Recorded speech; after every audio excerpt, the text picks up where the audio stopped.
Earlier we have seen the average function, which gives the average value of the numerical data. Now we have entered a text value called NA or not appeared.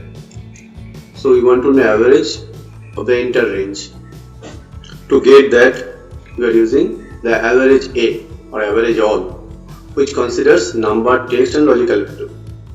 You can check that normal average function that considered the text value, that is NA. If we put the 0, it is changing the value.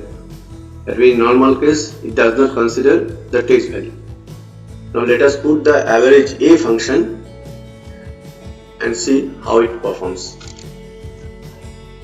Now let us know the numerical equivalent value it considers for text and logical value. For true, it takes 1, and any other text including false it considers as 0. When we change the NF with 0, average function will give the same result.